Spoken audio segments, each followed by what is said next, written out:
ሊንኩ ይሄውና የምታሰራ እቺ ሴትዮ ናት። ሴትና ሴት ግንኙነት እያስደረጉ ሴት ልጅ በካሮትና በምናምን እያደረገች ቪዲዮ እየቀዳች ቴሌግራም ላይ ትለቃለች። የሳ ግሩፕ ላይ ወደ 100 ምናምን ሰብስክራይብ አለ ይሄ ቴሌግራም ማለት ነው። የቴሌግራሙ ባለቤት እቺ ሴትዮ ናት። የሷ ቪዲዮ ብዙ ነው ያለ። እቺ ሴትዮ የምታውቁ እባካችሁ፣ ኢትዮጵያ እየጠፋች ነው። በእግዚአብሔር ሀገራችን 66 ገዝቷታል።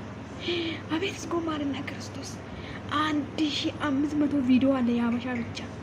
በጣም በረከነ ጀላ waaqayyoon nu haa dabarsu.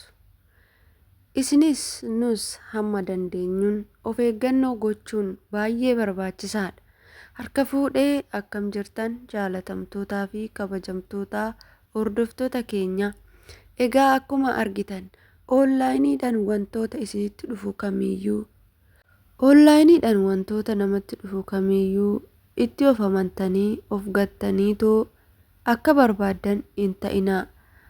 Akkasumas lakkoofsa haaraa isinitti seenu kan isiniif dawwalamu isiniif bilbilamu amantanii jalaa hin kaasinaa.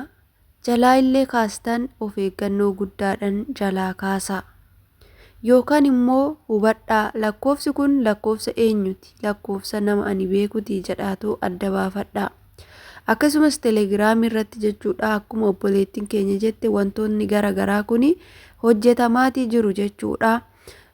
Maallaqa argattu, maallaqni hagana ji'aan iyyummaa keessaa bahuu yoo barbaadde, yoo immootu iyyummaa keessaa bahuu barbaadde, of jijjiiruu yoo barbaadde kara telegiraamii nu qunnami namoonni isiniin jedhanis jiru. Akkasumas poostiin garaagaraa jira jechuudha. Waa'ee amma micayyoon tun haasoftee irratti jechuudha. Sobanii waan biraatiin guruupii keessa nama galchanii maallaqa argattu jedhanii haala kanaan immooyyuu ijoollee keenyatti taphatanii jechuudha.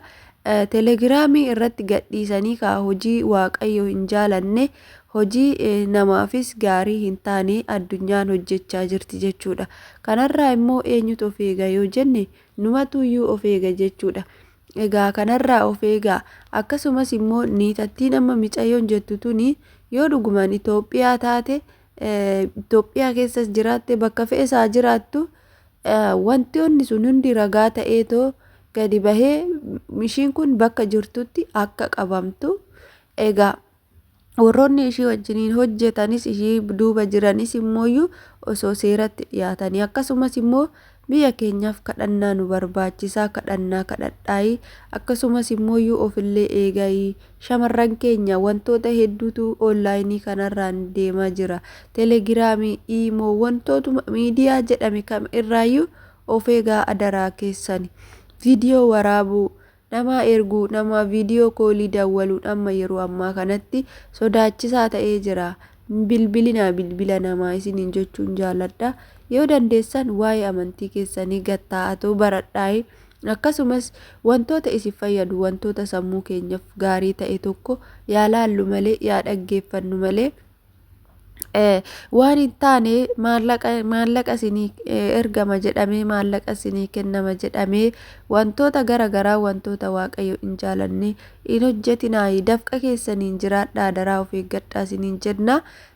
Egaa warroonni immoo afaan Oromootiin hin dhageenye, afaan Amaariffaa hin dhageenye jechuudha. Obboleettiin keenya kun telegiraamii ijoollee keenya 66 kan jedhamu jechuudha. Namni hin beekne hin jiru. Isa san warroonni achi keessa hojjetan maallaqaan ijoollee keenya attaallalanii yookaaniif immoo gowwoomsanii jechuudha. Maallaqa isinii kennama hiyyummaa keessaa baatu jedhanii wantoota namni hin jaalanne shamaraaf shamarri akka wal bira gahan, akkasumas immoo shamarri takka qaama ishii wantoota garagaraatiin akka ishiin tuttuqxu yookaan immoo akka ishiin waan hin taane hojjette viidiyoo waraabsisanii telegiraamii san irratti gadhiisaa jiranii jette obboleettiin keenya kun jechuudha. Egaa telegiraamis yoo ta'e wantoota nu fayyadu malee wantoota nu hin fayyadne keessa oduu akka hin seenne jechuudha. Tariitii tasa yoo achi keessa seenne wanti achitti nu hambisu jiraachuu danda'a waan ta'eef of eeggannoo guddaa godhachuu qabna. Fakkeenyaaf telegiraamii wantoota garagaraa irraa dubbisnu jira. Akkasumas wanta garagaraa yoo isiniin jedhu walaloo baacoowwan garagaraa kanniin irraa kan dubbifannu ni jira jechuudha.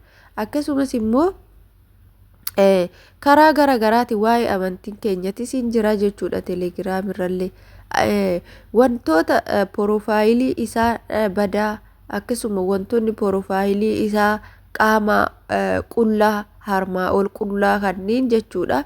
Warroota akkanaa kanatti hin dhiyaatinaayyuu siruma warroota amantaa hin qabne warra akkasiisun jechuudha. Warroonni qullaa deemanii ijoollee keenyas akka miidhaginaatitti qullaa deemuu isaanii kana akka miidhaginaatitti fudhatanii ijoollee nuun kan balleessaa jiran jechuudha. Kun miidhagina osoo hin ta'in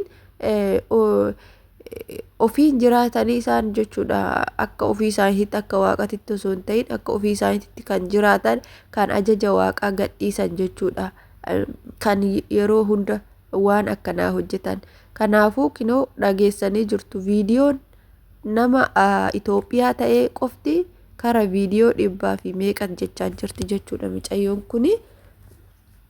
Egaa wanti asirratti haasa'amaa jiru kun hundumtuu dhugaadha. Isaan telegiraamii garagaraa keessa seenu jechuudha. Ijoolleewwan kunniin telegiraamii garagaraa kana keessa kan nama barsiisus jira kan nama balleessus jira jechuudha. Nuti immoo waan nu fayyadu tokko adda baafannee beekuu qabna. Akkasumas akkuma ishiin amma waan badaa kana fiddeetoo shergootee ijoollee keenya irraa of eeggadhaa jetteetoo himtu kana waan gaariidha kun. Amma maaliifi namoonni hin beekne achi keessa dhaqanii wanta isaanii immoo gaafa arganii yookaan achiyuu keessaa bahuu sunuyyuu maakaraadha. Keessaa bahuu sunuyyuu rakkisaadha jechuudha. Achumatti nama hambisa. Maaliifi isaan kophaa hin hojjetan isaa seexana wajjin hojjetu waan ta'eef achumatti nama hambisu jechuudha. Ni maallaqaan wantoota garagaraatiin nama mooksanii achumatti nama hambisu yookaan immoo wantoota garagaraatiin bakka nama mooksu jechuudha. Kanaafuu adaraa keessan wantoota online isinitti dhufan eeggadhaa isiniin jechuun jaaladha. Telegiraamoota garagaraa keessallee yoo kan jiraattan ta'e keessaa rimuuvii taa'ii. Dhugaa dubbachuuf nama gaddisiisa. Baay'ee nama gaddisiisa. Biyyi keenya garamitti akka deemaa jirtu baay'uma ulfaataadha gaa'edha. Biyya keenya immoo lafarratti hojjechuu dadhabnaan biyya keenya keessatti hojjechuu dadhabnaan silsaa siddistiin kuni yookaan dubartiif dubartiin kan wal bira gahan dhiiriif dhiir kan wal bira gahan amma immoo onlaayiniidhaan jalqaban jechuudha. Adaraa isiniin jenna wantoota akkanaa kanarraa of eeggadhaa. Of haa eeggannu. Waaqayyoonis immoo nu haa eegu. Biyya keenyaaf biyya nagaa nuuf haa godhu. Jaalala tokkummaa nuuf haa kennu.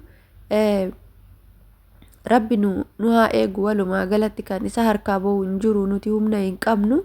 Nuti dadhaboota. Dhugaa baay'uma nama gaddisiisa egaa akkana ta'uun ijoollee keenya viidiyoo waraabanii ergisiisu saniinuu viidiyoo Itoophiyaawii qofa jette jechuudha. Mucayyoon kun amma akka ishiin jettetti viidiyoo Itoophiyaawii qofa.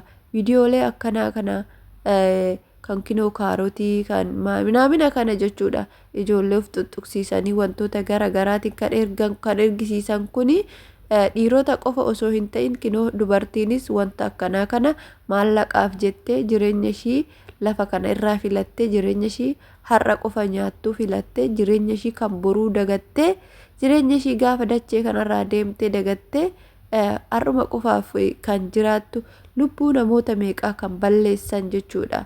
Namoonni akkana lubbuu namoota meeqaa kan balleessan karaarraa kan fiigsisan waaqa kan dagachiisan jechuudha. Egaa kan akkana kanarraa of haa eegnuun isiniin jedha hordoftoota kiyya. Yoon balleessaa qabaadhe dhiifama guddaa isin gaafachaa. Warri immoo viidiyoo kana dhageessanii argitanii namoota birootiif sheer godhaa. Onlaayinii garagaraadhaan waasaappii wantoota garagaraatiin kan isinitti dhufan kan haasaa isaaniitirraa hin beektu jechuudha. Isaan haasaa isaanii keessatti baay'ee of tuuluu baay'ee yoo haasaan of tuulummaatitti dhaga'ama jechuudha. Karaa yoo sagalee isinii qaban barreeffama garagaraa yoo isinii barreessan galata waaqayyoo hin jedhan jechuudha. Akkuma dhufaniin nagaa akkam jirta fayyaa keetii jedhaniituma bakka akka isaan itti of jajan ofii isaaniitii waaqa of godhanii akkasitti warroonni akkasii sun jiru jechuudha. Osoo nagaa galata waaqayyo isin hin gaafatin waa'ee qabeenyaa, waa'ee birrii, waa'ee wantoota garaagaraa, waa'ee biyya lafaa kana irra kan jiran hunda kan isinitti odeessan jechuudha. Warroonni akkasii sun nagaa waaqayyootu seeran isin gaafachuuf warroota namaaf yeroo hin kenninedha. Warri akkasii suni namoota isinitti haasa'an hunda xiinxaltanii wajjiniin haasa'uu qabdu malee cal'istanii gaafa wajjiniin haasoftanii kara badaatti isin geessuu danda'a jechuudha. Namni suni karoota garagaraatiin ka'amma ijoollee keenya gowwomsanii maallaqallee garagaraa hojii onlaayinii jedhanii hojuma hin taane kana keessa gashanii gaafa bira gaassuun immoo hojii suni hojii hin taane jechuudha. Kanaafuu warroota bira hin ga'in biraan gahaa hojii onlaayinii jedhanii ijoollee keenyallee maallaqa hedduu kan nyaatamanii. Kanaafuu hojii akkasii sanirraa of eeggadhaa. Hojii madaamii keessanii hojjetadhaa. Hojii madaamii keenyaa hojjetannee gaafa galle biyya keenya keessatti hojii keenya hojii dhuunfaa keenya banannee hojjetanna. Kanaafuu hojii onlaayinii irraa of eegaa. Paarsantii 100 keessaa paarsantiin 99 soba. Hojii onlaayinii guutumaan guututti soba jechuudha. Telegiraamidhaan waa'ee taaptaabii sunillee sobaa. Taaptaabii yoo godhan namaa kaffala. Waayileetii akkas godha, maalii akkas godha. Yeroo keessan gubdu malee jechuudha. Wantoota akkasii sanirraa maallaqa hin argattan jechuudha. Akkasuma gaafa inni sun immoo inni jeche keessan dhufanii wantoota garaagaraa nama hojjisiisu jechuudha. Fakkeenyaaf maallaquma sanuu baafachuuf wanti ati hin hojjenne hin jiru jechuudha. Kanaafuu maallaqa argattanii waan hin taane isin hojjetinaa. Waan akkanaatirraa rabbi isin haa eegu, rabbinoo haa eegu. Sheer godhaa warroota dhagahin biraan gahaa isiniin jechuun barbaada. Hasaakuu keessatti doggoras dhiifama naa godhaa. Qofaanis na qabee waan jiruuf sagalee koo